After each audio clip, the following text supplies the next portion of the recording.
بسم اللہ الرحمن الرحیم۔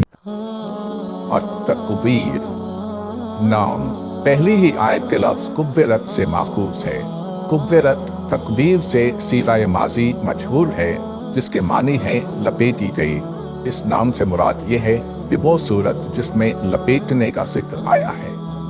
زمانہ نزول مضمون اور انداز بیان سے صاف محسوس ہوتا ہے کہ یہ مکہ معظمہ کے ابتدائی دور کی نازل شدہ صورتوں میں سے ہے۔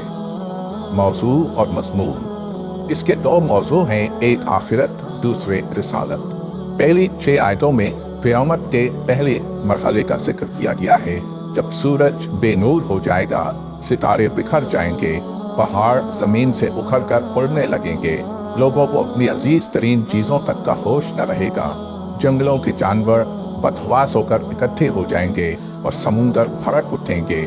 پھر 7 آیتوں میں دوسرے مرحلے کا ذکر ہے، جب روحیں اثر نو جسموں کے ساتھ جوڑ دی جائیں گی، نامہ اعمال کھولے جائیں گے، جرائم کی پاسپورٹس ہوگی، آسمان کے سارے پردے ہٹ جائیں گے اور دوزخ جنت سب چیزیں نگاہوں کے سامنے عیاں ہو جائیں گی۔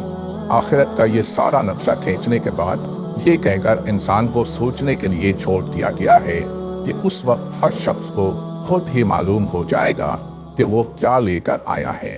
اس کے بعد رسالت کا مضمون دیا گیا ہے، اس میں اہل مکہ سے کہا گیا ہے کہ محمد صلی اللہ علیہ وسلم جو کچھ تمہارے سامنے پیش کر رہے ہیں وہ کسی دیوانے کی پڑھ نہیں ہے، نہ کسی شیطان کا ڈالا ہوا وسوسہ ہے، بلکہ خدا کے بھیجے ہوئے ایک بزرگ عالی مقام اور امانت دار پیغمبر کا بیان ہے، جسے محمد صلی اللہ علیہ وسلم نے کھلے آسمان کے افق پر دن کی روشنی میں اپنی آنکھوں سے دیکھا ہے۔